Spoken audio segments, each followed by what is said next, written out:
दोस्तों अस्सलाम वालेकुम, मेरा नाम है अली सुल्तान और आप देख रहे हैं सुल्तान अली टीवी।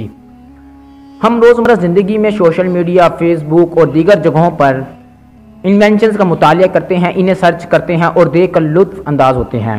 व्यूज़ क्या आप जानते हैं कि जो आप इन्वेंशंस देखते हैं उनमें से कुछ मुसलमानों की भी हैं। आज की वीडियो में मैं आपको मुसलमानों की कुछ ऐसी इन्वेंशंस के बारे में बताऊंगा जिनको आप नहीं भी जानते और जानते भी हैं। तो शुरू करते हैं अपनी वीडियो।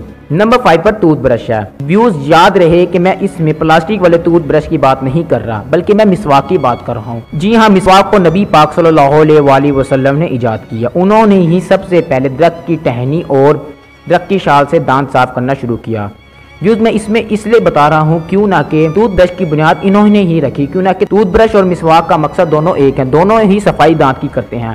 व्यूज वीडियो बड़ी इंटरेस्टिंग होने वाली है, तो एंड तक देखिएगा और मेरे चैनल सुल्तान अली टीवी को भी सब्सक्राइब कर दीजिएगा। नंबर 4 पर कॉफी है। कॉफी तो आजकल हर घर का मामूल है, लोग सुबह उठकर पीते हैं और कुछ लोग तो रात को भी पीते हैं सोने से पहले। इसको पीने से जिस्म में काफी एनर्जी आ जाती है। बहरहाल 9 सदी लेजेंडरी एथोपिया सूफी गवाथर्ड एथोपिया में मौजूद कार्ली, जिसको खालिद भी कहा जाता है, ने कॉफी दरियाफ्त की। इन्होंने कॉफी उस वक्त इजाद की जब इनकी भेड़ों ने कॉफी की फलियां खाई और एनर्जीएबल हो गए। नंबर 3 पर म्यूजिक है। म्यूजिक तो हर शख्स को पसंद है, लेकिन इसकी इन्वेंशन किसने की बहुत कम लोग जानते हैं। कुरुन वस्ता की एक कहानी के मुताबिक यूनानी फलसफी पाइथागोरस इसको मौसीकी का मौजद करार दिया जाता है, लेकिन हैरान कुन बात यह है कि इस वक्त इनके पास महज लोटा, रहाब और वायलिन ही था, यानी म्यूजिक के इंस्ट्रूमेंट। इस अल्तबा के मुताबिक मौसीकी के मुसलमान मूसीकार दुनिया और यूरोप में तहलका मचा के रख दिया, क्यों ना कि ना ही इसके बगैर शादी मुकम्मल होती है। नंबर 2 पर अलजबरा है। इसको हम रोजमर्रा जिंदगी में 6 क्लास से लेकर जब तक मैथ पढ़ते हैं सारी जिंदगी इसका मुतालिया करते रहते हैं। लफ्ज अलजबरा एक फारसी रियाजी दान की मशहूर 9वीं सदी के मुकाले किताब अल जब्बार अल मगबला के अनवान से आया है।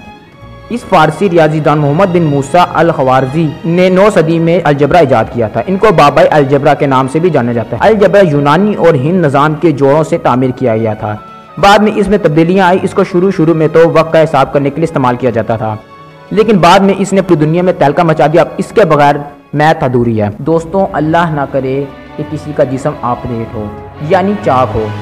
हम में से कुछ लोग तो ये भी सोचते होंगे ये तरीका सबसे पहले कैसा था और किसने इजाद किया था। इसको असल में डॉक्टर अल-ज़हरवी ने इजाद किया था। इन्होंने 1000 साल पहले इसको इजाद किया था और 500 सफ़हात पर मुश्तमिल सस्टर एनसाइक्लोपीडिया ऑफ सर्जरी शाया की। इन्होंने सबसे पहले गहरे जख्मों की सिलाई, जिल्द को चाक करना, फिर सीना वगैरह वगैरह इन्होंने ही किया था। दोस्तों आज भी यूरोप इनकी इस किताब से बहुत फैज़याब हो रहा है। व्यूज़ उम्मीद है कि आज की वीडियो आपको मेरी पसंद आई होगी। अगर आपको ये वीडियो पसंद आ जाती है तो मेरे चैनल सुल्तान अली टीवी को सब्सक्राइब कर दीजिए और साथ ही घंटी के बटन को भी प्रेस कर दीजिए ताकि आपको डेली 3 से वीडियो मिल सकें।